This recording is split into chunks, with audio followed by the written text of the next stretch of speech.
నమస్తే. ప్రస్తుతం మనం బోరబండ ఏరియాలో జూబ్లీహిల్స్ లో ఏదైతే ఉప ఎన్నికలు రాబోతా ఉన్నాయని చెప్పేసి కూడా వార్తలు వస్తున్నాయి. ఎన్నికల కమిషన్ కూడా దీనికి సిద్ధం కాబోతా ఉందని చెప్పి చెప్తాను. ఎందుకంటే మాగంటి గోపీనాథ్ గారు ఆరోగ్య సమస్యతో మొన్ననే రీసెంట్ గా చనిపోయిన పరిస్థితి. మరి నిజంగా ఏ పార్టీ బలంగా ఉండబోతుంది? ఎందుకంటే దాదాపు మాగంటి గోపీనాథ్ ఇప్పటికే 3 times ఇక్కడ గెలిచిన పరిస్థితి. మరి నెక్స్ట్ ప్రజలు వేరే ఏదైనా పార్టీని కోరుకుంటున్నారు, లేకపోతే మళ్ళీ మాగంటి లాంటి క్యాండిడేట్ మళ్ళీ కావాలని చెప్పేసి కోరుకుంటున్నారు? అసలు ప్రజల్లో ఎట్లాంటి విషయాలు మాట్లాడతారు? అసలు ఈ సంక్షేమ పథకం విషయంలో కావచ్చు, ఈ ప్రభుత్వం వచ్చిన తర్వాత ఏ విధంగా నడుస్తా ఉంది ఈ పరిపాలన ఇక్కడ అని చెప్పేసి పూర్తి విషయాలు ఇక్కడ ఉన్నటువంటి పబ్లిక్ తో మాట్లాడే ప్రయత్నం చేద్దాం. అలా చెప్పండి, ఎట్లా ఉంది ఇప్పుడు మాగంటి గోపీనాథ్ గారు దాదాపు 3 సార్లు గెలిచి అనారోగ్య సమస్యతో చనిపోయిన సమస్య అతను ఉన్నప్పుడు ఎట్లా ఉండే అన్న సమస్యల పరిష్కారాలు? గోపీనాథ్ గారు తెలుగుదేశంలో గెలిచి టిఆర్ఎస్ లో చేరడం జరిగింది. ఆ తర్వాత 2 ఎలక్షన్లలో కూడా టిఆర్ఎస్ నుంచే పార్టీ సీట్ ఇచ్చింది. ఆయన మా నియోజకవర్గం ఎమ్మెల్యేగా ఉండే వారు ఈ మధ్య వారి ఆరోగ్య సమస్య మూలాన చనిపోవడం జరిగింది. మా జూబ్లీహిల్స్ కాన్స్టిట్యున్సీ ముఖ్యంగా మా బోరబండ ప్రజలకు తీరని లోటు ఆయన చనిపోవడం అనేది. మంచి నాయకుడు ఉండే, సమర్థవంతమైన నాయకుడు. అలాంటి సమర్థవంతమైన నాయకత్వము పోలికలు గల్ల ఏ రాజకీయ నాయకుడు వచ్చినా కానీ బాగానే ఉంటుంది.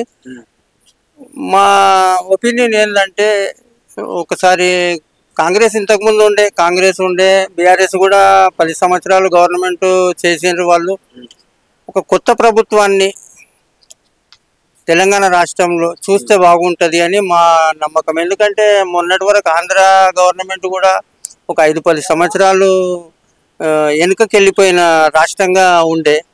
ఇప్పుడు కూటమి ప్రభుత్వంలో చంద్రబాబు నాయుడు, పవన్ కళ్యాణ్ గారి సారథ్యంలో ఇప్పుడు ఆ పార్టీ వచ్చినందుకు, ఆ గవర్నమెంట్ ఫామ్ అయినందుకు ఆంధ్ర గవర్నమెంట్ ఒక 10 సంవత్సరాలు ముందుకు తీసుకెళ్ళినట్టు మాకు అనిపిస్తుంది.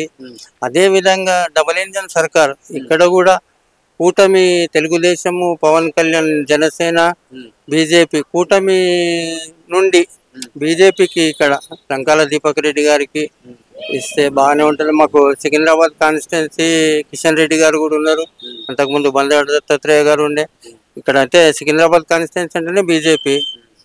అటువంటి బీజేపీ కాన్స్టిట్యున్సీ, పార్లమెంట్ కాన్స్టిట్యున్సీలో జూబ్లీహిల్స్ నియోజకవర్గం కూడా ఒకసారి బీజేపీ గెలిపిస్తే బాగుంటుంది అనేసి మా ఒపీనియన్.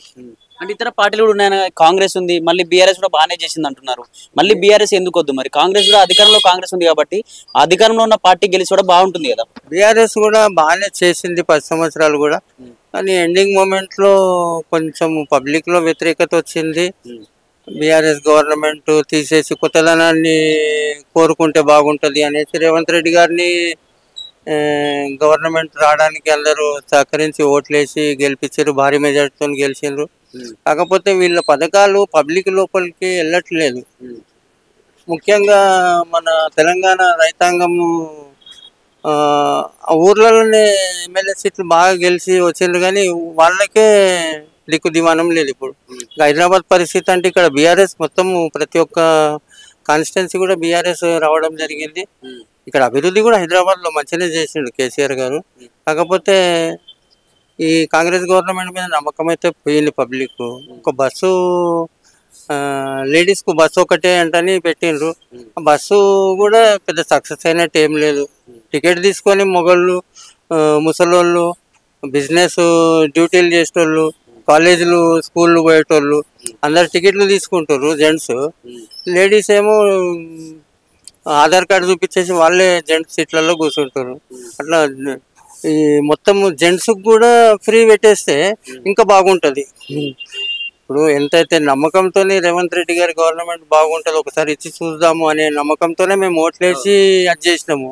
అదేవిధంగా జెంట్స్ ఏం తప్పు చేయలేరు కదా, జెంట్స్ కూడా అదేవిధంగా ఫ్రీ బస్ ఇస్తే బాగుంటుందని మా ఒపీనియన్.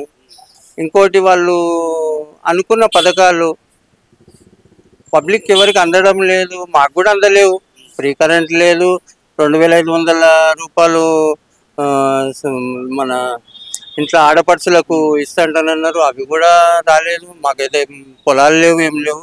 పొలాలు ఉన్న వాళ్ళు కూడా అదే బాధపడుతుంది. వాళ్ళకు రైతు బంధు అని అంటే డబ్బులు లేవని చెప్తున్నారు, బీఆర్ఎస్ లో లేవని కుళ్ళ చెప్తుండు కాబట్టి ఎవరు బాధపడతలేరు. ఇక రేవంత్ రెడ్డి గారు కూడా వాళ్ళు శాయశక్తులు ఆయన ప్రయత్నం చేస్తుండు.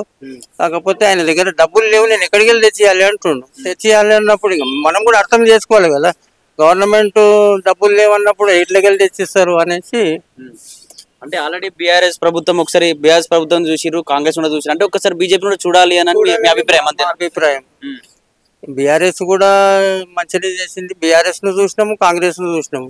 ఒకసారి డబల్ ఇంజన్ సర్కార్ అంటే ఈ బై ఎలక్షన్ తోనే ఒక ప్రభంజనం లాగే తెలంగాణ లోపల బీజేపీ గవర్నమెంట్ ఫామ్ అయ్యే విధంగా రావాలి అనేసి మరి నరేంద్ర మోదీ గారి నాయకత్వాన్ని బాగా నమ్ముతున్నారు పబ్లిక్లు.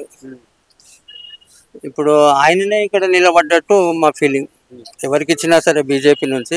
ఇప్పుడు లంకాల దీపక్ రెడ్డి అన్న గారు కూడా మంచిగానే పబ్లిక్లో బాగా తిరుగుతున్నాడు, ఆయనకి ఇస్తే బాగుంటుంది మా ఒపీనియన్. అది టికెట్ ఇచ్చే ఛాన్స్ ఉందా మరి? ఇంతకు ముందు మనకి ఏం ఐడియా ఉంటుంది, వాళ్ళకు అధిష్టానము వాళ్ళు ఏం చేసుకుంటారు, ఎవరికి సీట్ ఇచ్చినా కానీ మేము బీజేపీకి మాత్రము చేస్తాం, గట్టిగా సపోర్ట్ చేస్తాం.